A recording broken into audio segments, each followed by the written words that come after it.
बात करने के लिए लॉगिन करें www.astrotak.com।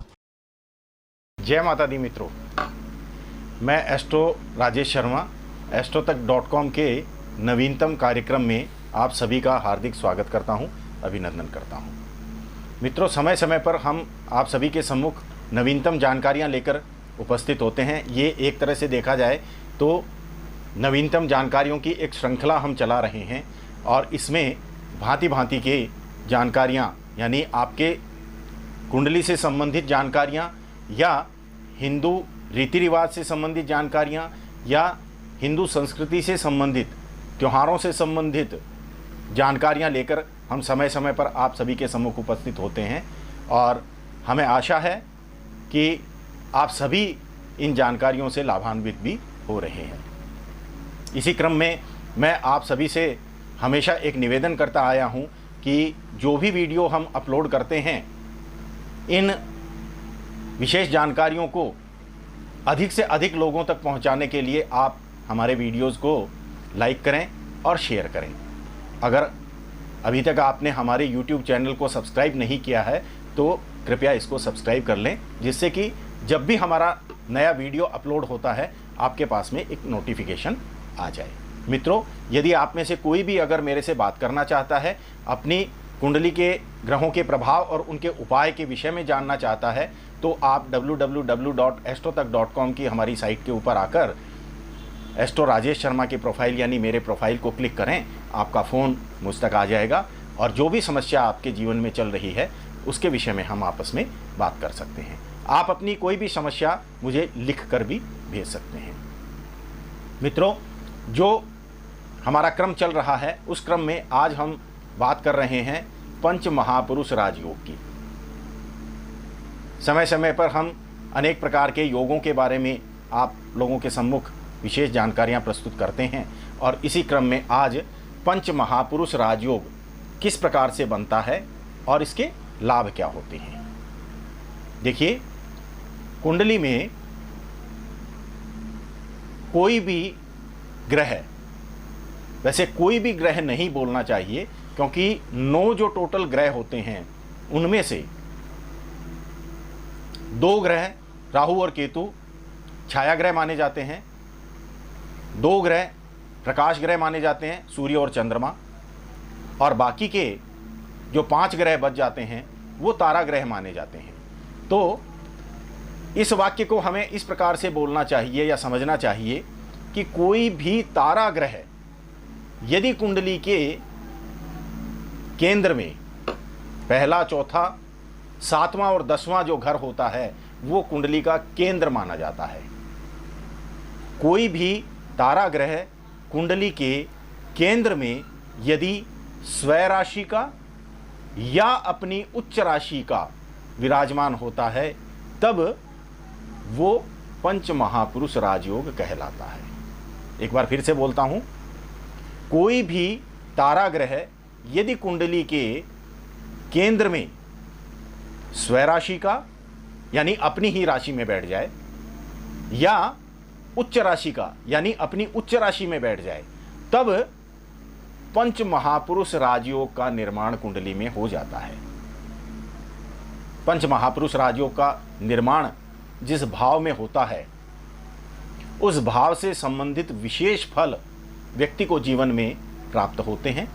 जैसे दशम भाव में यदि किसी ग्रह का पंच महापुरुष राजयोग बन रहा है तो दशम भाव हमारा कर्म से संबंधित भाव होता है।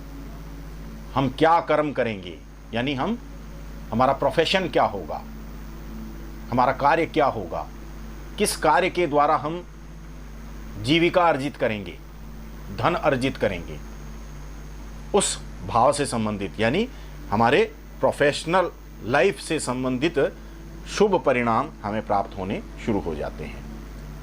चतुर्थ भाव में जो कि सुख का भाव माना जाता है, माता का भाव माना जाता है, मकान वाहन का भाव माना जाता है, उसमें यदि पंच महापुरुष राजयोग बन रहा है तो हमें हमारे जीवन में सुखों में वृद्धि देखने को मिलती है।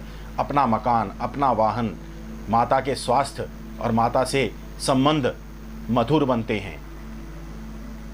इसी प्रकार लग्न में अगर हो तो कहना चाहिए कि बहुत ही अच्छा। सप्तम भाव में हो तो पत्नी से संबंधित शुभत्व प्रदान होते हैं। अब किस ग्रह के द्वारा कौन सा पंच महापुरुष राजयोग बनता है?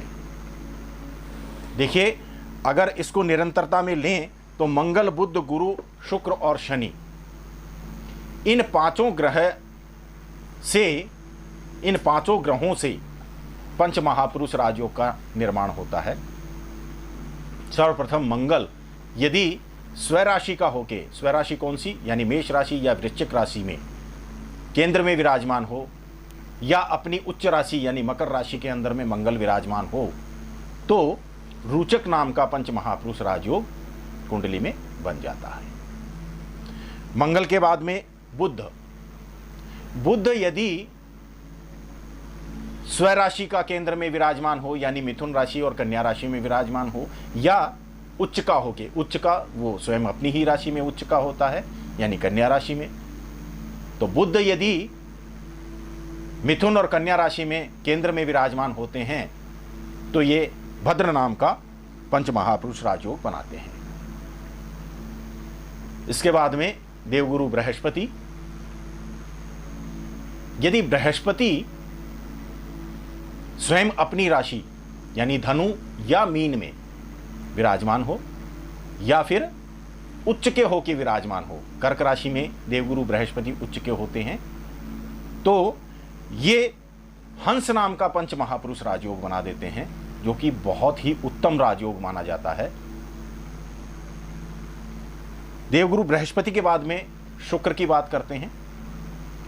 शुक्र की जो दो राशियां हैं वो हैं वृषभ राशि और तुला राशि। यदि वृषभ राशि और तुला राशि में शुक्र विराजमान हो केंद्र में, या फिर गुरु की राशि मीन में शुक्र को उच्च का माना जाता है, तो मीन राशि में यदि विराजमान हो, या वृषभ राशि में या विराजमान हो, या तुला राशि में विराजमान हो, तो ये मालव्य नाम का पंच महापुरुष राजयोग बना देते हैं। और उसके बाद में आखिरी ग्रह शनिदेव। शनिदेव की जो अपनी राशियां होती है वो मकर और कुंभ, और शनिदेव जो उच्च होते हैं वो अपने ही मित्र शुक्र की राशि यानी तुला राशि में वो उच्च के होते हैं। तो शनि यदि केंद्र में इन तीन राशियों में यानी मकर, कुंभ और तुला में से किसी भी एक राशि में अगर विराजमान होते हैं तो वो शश नाम का पंच महापुरुष राजयोग बना देते हैं। मित्रों, जब भी कुंडली में राजयोग बनता है तो सर्वप्रथम ये बात अवश्य देख लेनी चाहिए कि जिस ग्रह से वो योग बन रहा है वो कुंडली में योग कारक है कि नहीं। बहुत बार ऐसे भी प्रश्न हमारे पास में आते हैं, क्योंकि आजकल इंटरनेट और सोशल मीडिया पर अधिकतर लोग, जैसे आज हमारा ये वीडियो आप देखेंगे तो आप लोग प्रश्न करेंगे कि मेरी कुंडली के अंदर भद्र नाम का पंच महापुरुष राजयोग बन रहा है, लेकिन मुझे तो बुध की जब भी महादशा आई इससे संबंधित कोई भी लाभ नहीं हुए।